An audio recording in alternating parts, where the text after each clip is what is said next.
Hey guys, this is Brad from Blue Nile Farm. In the last couple weeks, I really got involved in plastic welding, and I never knew that plastic welders even existed until a few months ago. And I really started to use them. It really opened up my eyes to repairing so many things. This is one of those skills that anybody can do, and you can do it on the cheap. You can do it for as little as $15 to get started, and easily for $75 or less. You can get started and have everything you need to get into plastic welding. You don't have to have a big commercial outfit to do so. It's relatively very simple to do, and you can fix something in as easy in as little as 10 minutes. So with that said, stay tuned. We're going to cover the Allturn welding unit today, and I'll kind of go over some of the good and bad about these types of units, but they all have their place, and it's something that you really should have in your arsenal if you're into plastic welding. So stay tuned. So let's talk about the Allturn Plastic Welder. Now, there's a lot of different welders that are of this type, and what these welders do, they can do two things. They can melt plastic, and they also can apply staples. And what's nice about the kit that this is sold in, it comes with pretty much everything you need just to get started. And the most important part with an Allturn unit itself, they're on Amazon. They're like for $40, maybe even less. They come with a gun, and the gun is basically 110. Plug it right in. And what these are known for is to actually apply hot staples into plastic. And there's a couple different types of staples that exist.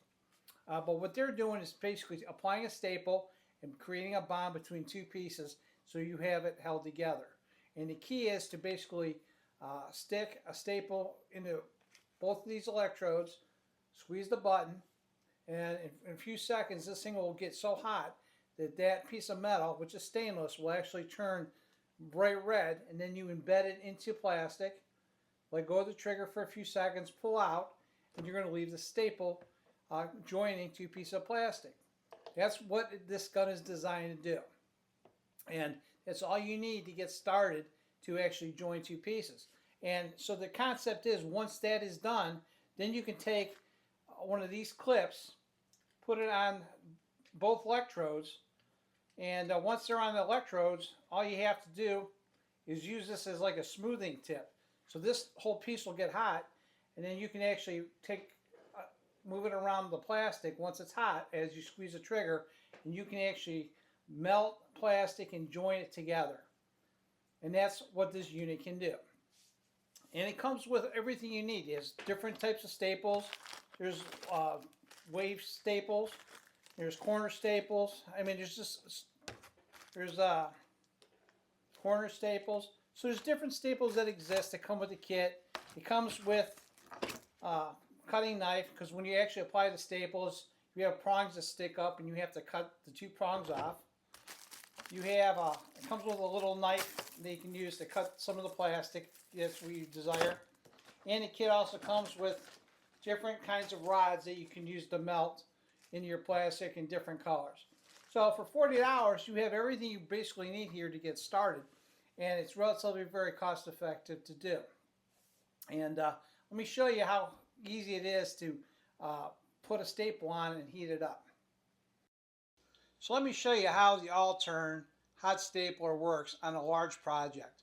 This project is another YouTube video that I'm in the process of finishing, but I'm actually filling 15 feet of cracked plastic. So getting a lot of welding experience and starting to understand this process more and more. So with that said, let me show you. So I want to show you real quick how to use a plastic welder, because they're relatively very simple. Once you actually have the staple, you'll see they have actually two prongs that are actually on the staple. You take both prongs, and it has to fit into the plastic welder, into the two tubes. And there's a couple pinholes in there. Once it's in, press it down tightly. Make sure you're plugged in to 110. And once they're actually in, all you have to do is squeeze the trigger. Once you squeeze the trigger, you'll see the light come on. You're going to see the staple start to glow. And once that becomes cherry red like it is right now, this is when you can actually embed it into plastic. Once it's embedded, let your finger off the trigger and allow the staple to cool. Once that staple cools, you can actually pull it out of that piece of plastic, and then you're done. Now you can set these staples horizontally or vertically. depending on your welds. And if you have like a little space between two pieces of plastic, this helps you bind it together. If it gets too big, then you're going to have to deal with a different issue. But what's nice is this actually helps you bind and hold two pieces of plastic together in one spot. Then you can kind of go back over it and weld the seams up and use other techniques. Those are how I go about using this plastic welder, and I'm going to kind of show you real quickly how it's used on the hay hut project that I'm doing, in just a small glimpse to give you an idea. Alright, here's a better close-up. Hopefully you guys get a visual. I'm going to kind of do this upside down. So again, hold it until it turns cherry red. Here we go.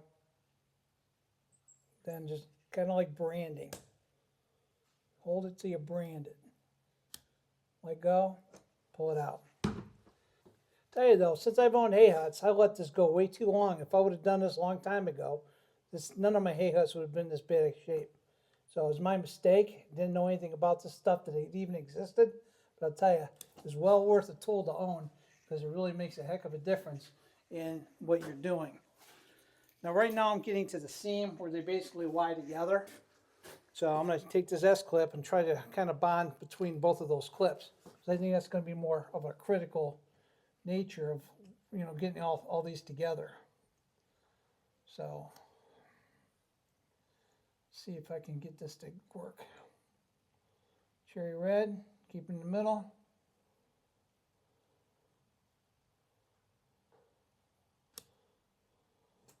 There you have it. So I wound up going through the whole thing. I stitched it all the way down, and the whole thing's all the way down to the end. And I did a little bit too deep over here, where I actually kind of went through. And even at the edge, I put a weld in just to make sure it stays in. Then later on, I'll come back and I'll rip out all these little barbs, tear them off. But that's the entire stitch. And it didn't really take that long. That's a pretty big weld for most people won't do. But for these hay huts, they're $1,000, and they're well worth, saving them. Because this one, I'm sure somebody would have thrown out. And this type of repair will definitely keep it for years to come if they hold. And it's well worth the investment. As you can see in the video that I just kind of demonstrated putting these wave staples in on that project, you're going to actually have these barbs from the staples that are going to be sticking out. And you're going to take a pair of wire cutters, and you're going to actually have to go around and clip the barbs off. So you should have 2 barbs per staple. And what you need to do is wear some eye protection, because these little barbs go blowing everywhere, and you don't want to get one of these in your eye. But the other thing too is that if you don't take these out, or even if you do clip them, you're not clipping them really low enough with those cutters. So you might have to go back with some kind of grinder and grind them off. And I found that using air on a little die grinder with a stone type tip, I was able to very quickly go across all my stitches, and they were probably like 9 feet of stitching, so it took me a little bit, but it went really quick, and I wound up zapping off all the sharp barbs and flushed them up with the plastic. And by using a die grinder, it did not really do any damage to the pre-existing plastic, so it wouldn't affect the weld.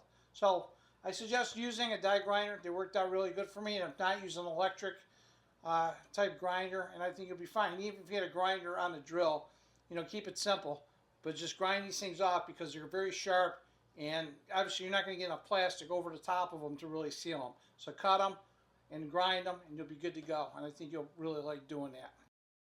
So in my quest to learn how to do plastic welding, when I first went out and bought a welder, the first welder I bought was the Allturn, and it was for hot staples. And what I thought I was getting was a tool that not only could put down staples, but was able to generate heat and actually smooth out plastic and make a plastic weld. So you kind of basically got 2 for the price of 1. And I started using this, and I thought this was a really good project, and that would work out real well for me. But then I realized that as I started welding, and I'm welding a very large area, that this tool gets so hot that there must be an internal shutoff, and I could probably weld a good 6-inch piece, if it was cracked. But anything extending that, the amount of heat that this puts out automatically turns the machine off. and I didn't understand that, so I let the machine cool off, started back up again, and continue welding. And when it got too hot, it would shut off again, and it got to be very aggravating. Then I looked down and found out there was other types of plastic welders out there, and one of the welders that I found are what's called a flat iron plastic welder. And these tools, you basically plug them in, and they stay hot for a continuous amount of time, and it could even stay on for hours. And what they're used for is to melt plastic and to smooth out plastic. And I thought this was the ideal tool, so I want to buy in some of these. What I realized in conjunction to all this is that the Allturn is used primarily as a stapler and is good for tiny little projects. But if you're doing an extended project, I would actually go out and purchase a flat iron and use these in combination. These are two good tools. They work in conjunction with themselves. This one allows you to staple and put pieces together. This tool puts the plastic down, smooths it out, and you're able to cover a lot of ground consistently. And together, they work as a great pair. So, and I will talk more about the flat iron on another video. But the Allturn as a stapler, it's a great stapler. It has different types of staples I kind of talked about. There's flat staples, there's corner staples, and mostly you'll use what's called a wave staple. And these look like S's. And these are probably the most prevalent. And all these staples you can buy extra on Amazon. They're very much available. So to summarize the Allturn welder, my overall thoughts are, I suggest that if you're looking at a tool that can actually put your pieces together, get you set up for success, definitely go out and buy an Allturn welder. I think that they work really good, and again, I would use it as a stapler. And if I was looking at an actual welder to actually melt the plastic and to really finish your welds, get yourself one of these flat iron welders, and I'm going to talk about that, like I said, in another video. You know, I have a real challenging project that I'm dealing with. I made a video also about how I kind of use the plastic welders to put together what's called a hay hut. Hay huts are basically used to house round bales to feed horses, and I needed to put some really strong welds down. So there's a lot of techniques and things that I did that I think you'd really enjoy to watch that video. It's kind of long, but it's really taking a large amount of plastic and put together. It's not just filling in a little tiny crack. And some of the techniques that I use, I think, really make a difference, and hopefully that'll help you down the road as well. But with that said, looking at these Allturns, they're really good tools. I'm not getting endorsed by them, but I really enjoyed using this, and as a stapler, you can't go wrong with that. Plastic welding really is pretty handy. I think nobody really uses it like they should. And you know, if you live in a country, you live on a farm, you can't go wrong by having a plastic welding kit. And they're not that expensive. For under $75, you can have both of these tools and be able to go out and weld, you know, maybe $100. But they're pretty cheap, and you know, you can save a lot of money by doing your own welding. And I think it's a great little hobby to have, and doesn't take much skill to do it all. So with that said, thanks for watching, guys, and I'll talk to you soon.